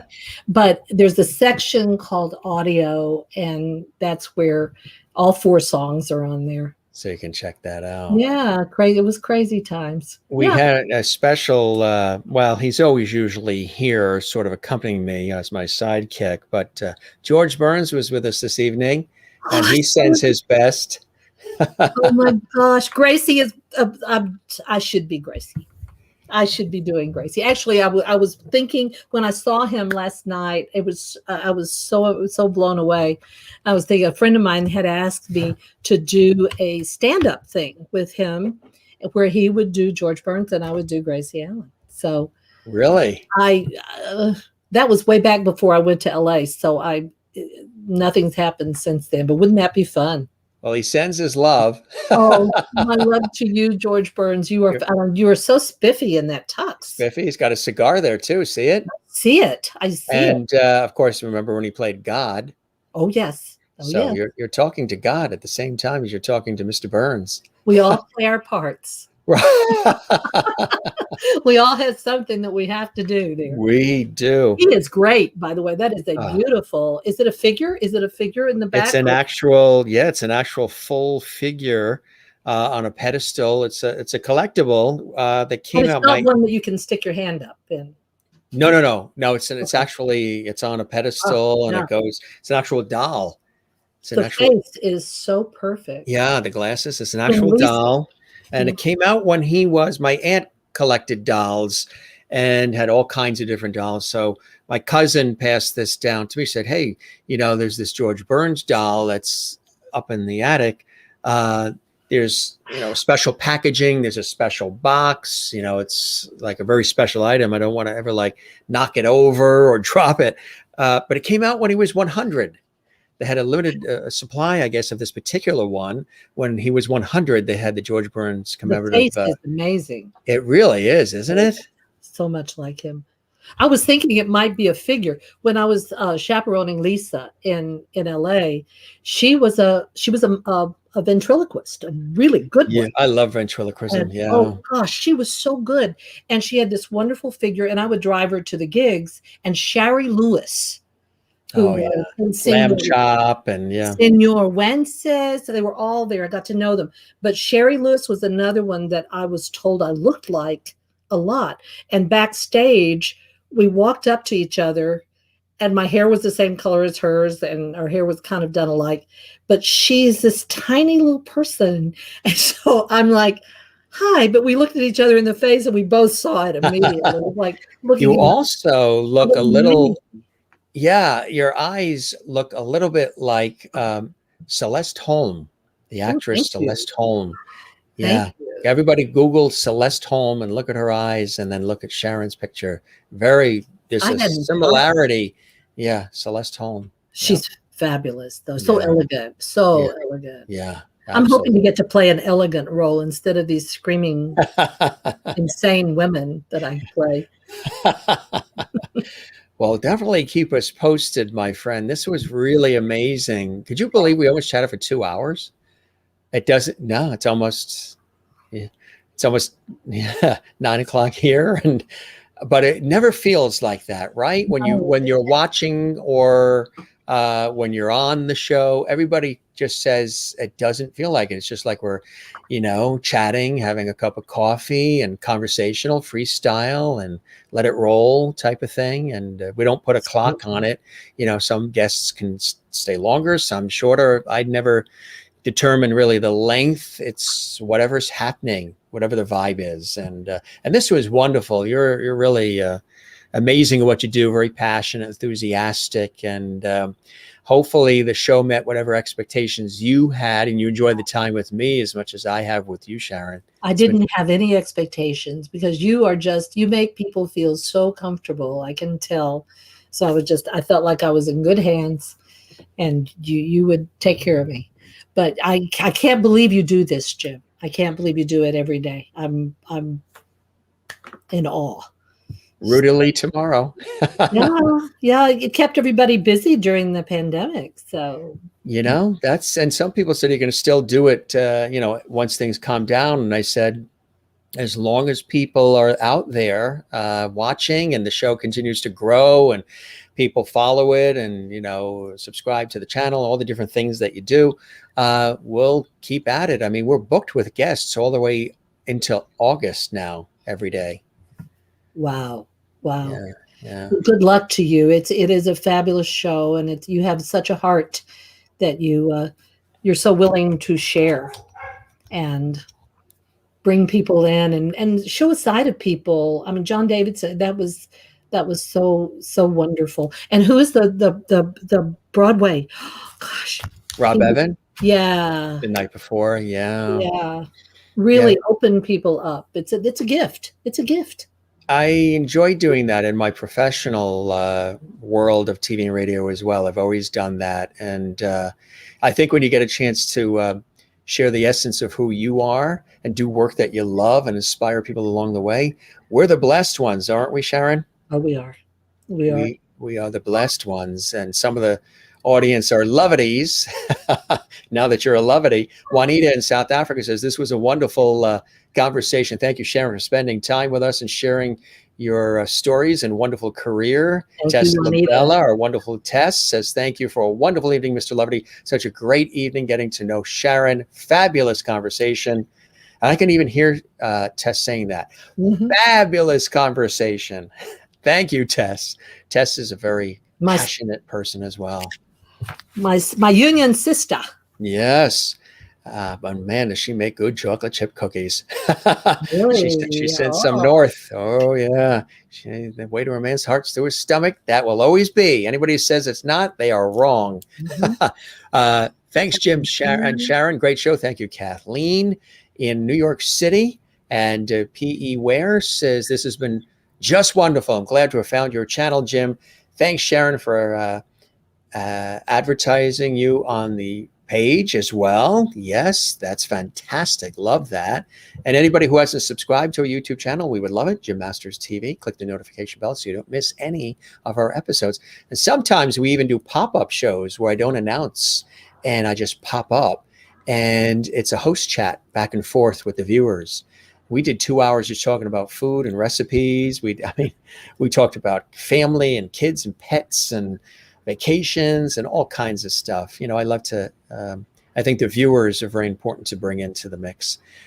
Sharon, thank you for spending time with us. This is Jennifer Berry in Allentown, Pennsylvania. I stand up and salute you and your family's service and sacrifice. Salute.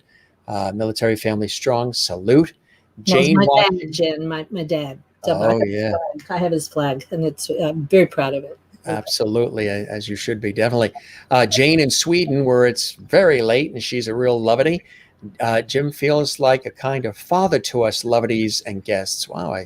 Well, there was we had Jimmy Roberts on, the wonderful composer, and one of his friends posted, I think, on his Facebook page. She said she loved the conversation with Jimmy was on. He was at the piano. He was playing a little, and then we were chatting and showing clips and then playing some more. And she typed on his page, she goes, Jim is, it's the first time I ever heard it. And having been affiliated with public television sort of makes sense. She goes, she types on his page, Jim is a Mr. Rogers for grownups.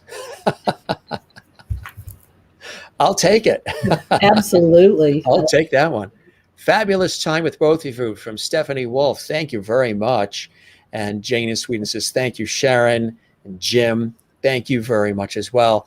My friend, I salute you. This was really wonderful. I hope we get a chance to break bread in person, whether I'm there in Texas or you're in the Northeast at all, between New York and Boston or in either location. I'd love to do that. And let's stay in touch. I wish you and yours nothing but continued happiness, blessings, and good health. And you're inspiring a lot of people too, being a coach and mentoring them. And I know you love every ounce of that, don't you? Oh, I do. Yeah, you do. One of my callings. Absolutely, my friend. Thanks for joining us. Now, as I say to all the guests, go stretch those legs. Circulate, get the circulation back in those legs. Yeah. That's it. And again, thanks very much for being with us, Sharon. You're the best. You take care and have a good night. Thank you all the levities. I hope you enjoyed yourself, because I sure did. I did. Thank you. All right. Have a good night. Bye-bye. Sharon Garrison right here on the Jim Masters Show Live. We loved having her here, and fabulous time with all of you. Thanks for all the great comments, all the live activity, and all of the wonderful comments throughout the show. Jane in Sweden says, good night to you all. Going, yeah, you only have, so it's an hour and a half and you have to go to work. It's in Sweden. You're like, what, 6 hours ahead of us? So it's 3 o'clock in the morning, right? Is it 3 a.m. where you are? Because it's 9 p.m. Eastern here. So in an hour and a half, you're going to work. Go get some rest. So it's 3 o'clock in the morning there in Sweden, and here you are. You are really a lovety troopity, that's for sure. Jane in Sweden. That is dedication. Thanks for your dedication to our show. We really appreciate that. An hour and a half, and you have to get up for work. I still have yet to eat dinner. We've been so busy today producing all these shows, getting everything all together. It takes a lot of time behind the scenes to put just one of these shows together. And then I was on the air earlier all day today, and then we took a run along the coast, tried to fit everything in on a Monday, but my dinner is right off to the side. And we're gonna have it soon. Go to bed. Yes, Jane, you go to bed. You rest well. Kathy Short in Cleveland. Thanks, Sharon and Jim. Great show tonight. Thank you, Kathy in Cleveland. We love when you're here as well. Want to let you know that tomorrow night, Sharon had mentioned, Ruta Lee is going to be here.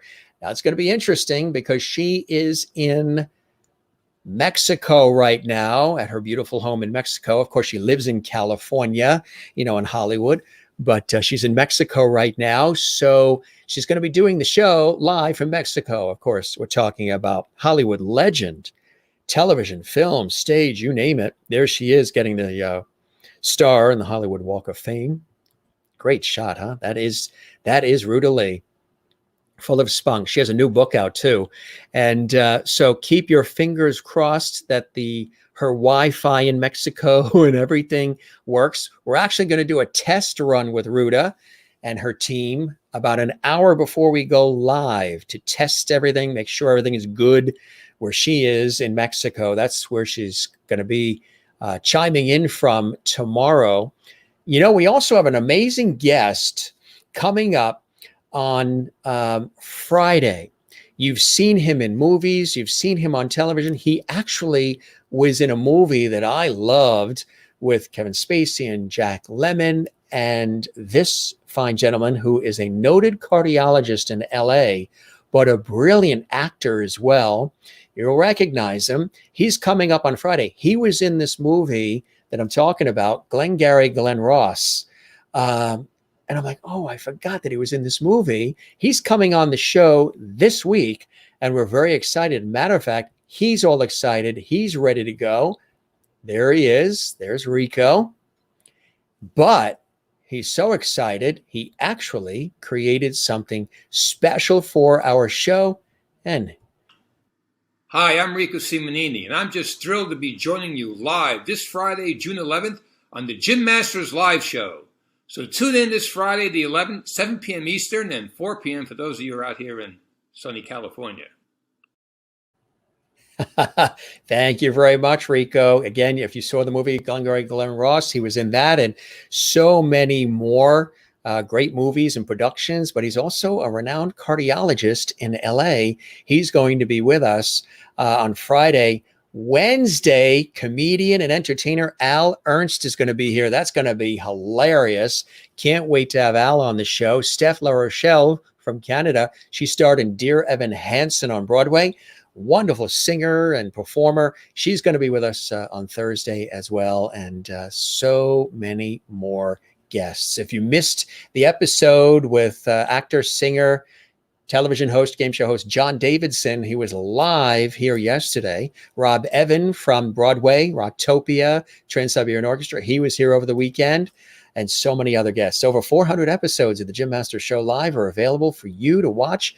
Everybody, you guys call me bingeable Mr. Lovity, so check it all out. And we loved having all of you here. Stephanie Gutenberg, that is where my great-grandmother comes from. My great-grandmother, my mother's grandmother, comes from there in Sweden. She was a princess, lived in a castle, part of the royal family in Sweden, and then they moved to Boston, Massachusetts. We have a lot of connection there with that wonderful city there. And I think the castle is still there. And now they're talking in Swedish, which I think is really, really cool. And Judy Blue, thank you very much. And everybody watching who hasn't subscribed to our YouTube channel, subscribe. That's the channel you're watching now. Click the notification bell so you don't miss any of our great content. And give this episode a thumbs up on our YouTube channel and drop a comment on the YouTube channel as well. We would love that. It really does help the show big time. And it allows us to deliver all this great content to you 7 days a week, 7 p.m. Eastern, 4 p.m. Pacific. Kathleen, you are very welcome. It's a pleasure to have you here on the show as well. King Jim Lovity is your name. Thank you, Jane. Now go to bed, Jane, because you got to get up in an hour and a half to go to work. I haven't been there yet. No, I would love to go there, Stephanie. My mother wants to go too because of her. She's English, Swedish, and French, and big Sweden connection. My dad, English, Irish. So Sweden, we have to get to Sweden. And I know Jane is all excited if we come to Sweden. We hope to get there soon.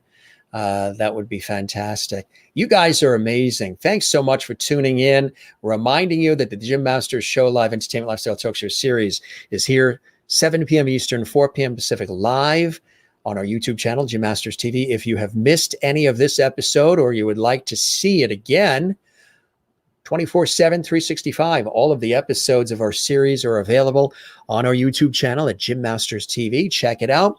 Go back in time. Take a look at some of the other amazing guests and conversation and entertainment and levity we've had with guests of all kinds in the last 14 months or so, almost. Think about it. We hit a year in early May. We had a big anniversary show, like a 3-hour show with celebrity friends and guests. And if you didn't see the anniversary show, check that out. It's on our YouTube channel as well. And don't forget to smile. We always say that, gang. Don't forget to smile. Very important to do that. Don't forget to share the lovity. We mention that all the time as well. And find your Zen place. Mine is with family and friends, of course, and then tennis and cycling. And I'm a cyclist. I'm a swimmer. I love the ocean. You got to drag me out of the ocean. That's the Atlantic Ocean there. That's the South Shore of Long Island, New York, actually, what you're looking at. And I swim, surf, boogie board, sail it, float in it. The ocean is my Zen. Growing up here in the Northeast, on the East Coast by the ocean, it's commonplace to have that as a Zen place. So it really speaks to me because it's larger than me too. I hand over the power to the ocean and respect it. And my work in television and radio and stage throughout the years, on camera, on air, and behind the scenes, is another Zen place for me as well. Love what you do what you love. Very, very important to do that if you're able to do it. And if you are limiting yourself, saying, I can never do this, I can never do that, give it a shot. Share your talent with the world, because you may have something to offer that is unique and special for you. Don't ever let anybody, give you those self-limiting beliefs, shoot you down, talk you out. Do what makes you happy.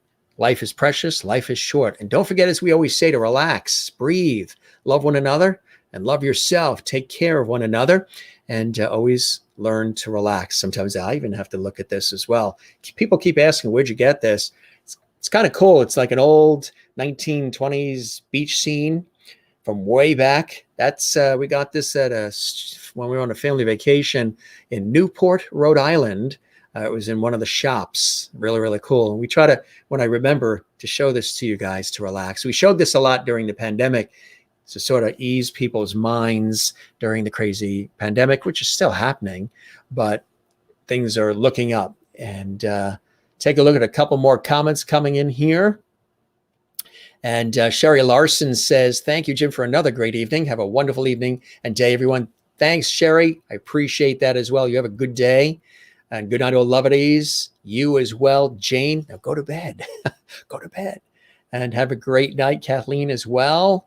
And good stuff. You guys are the best. Thank you very much for all the comments and all of this levity. And Stephanie and Jane are having a nice conversation about Sweden, which I think is really, really cool. Yes, I can't wait to see you as well in New York City. We're overdue for that big hug. Kathleen and I were actually on the Rachel Ray TV show. It's about 3 years ago now, right, Kathleen? I know because the photo comes up in memories on Facebook often. Got to do all that again. Thank you, P.E. Ware. Subscribing right now. Thank you very much. Subscribing to our YouTube channel, Jim Masters TV. Stephanie just subscribed. Love it. Love that, love that, love that. You guys are the best. And tell everybody you know about the Jim Masters Show Live Entertainment Lifestyle Talk Show series. Word of mouth, spreading the word, it really helps. Jane is now officially in bed in Sweden. Good. She's watching from bed. Now she's typing from her bed. I get it. She's a troopity. Another troopity, lovely troopity, is Juanita, where it's way late. Her son is going to be coming up. It's already set and is going to be rising soon. She's in South Africa, and she is one of our lovelies as well. Good stuff. You guys are the best. We cheer you all. You're a blessing to us, and we love you all as well. Ruta Lee, the Hollywood Legends, with us tomorrow night. We've got an amazing weekend of incredible guests. October Project is going to be here. They're an incredible group. Marion Ross from Happy Days is coming on the show. She played Mrs. Cunningham, Fonzie and Henry Winkler and Ron Howard and Tom Bosley. And Anson Williams was also on our show, who played Potsy on Happy Days. He was here. Kathy Garver from Family Affair, who played Sissy, she was here.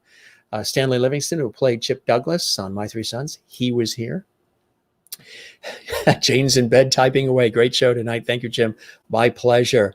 And Mary Bishop says, night all. Mary Bishop as well.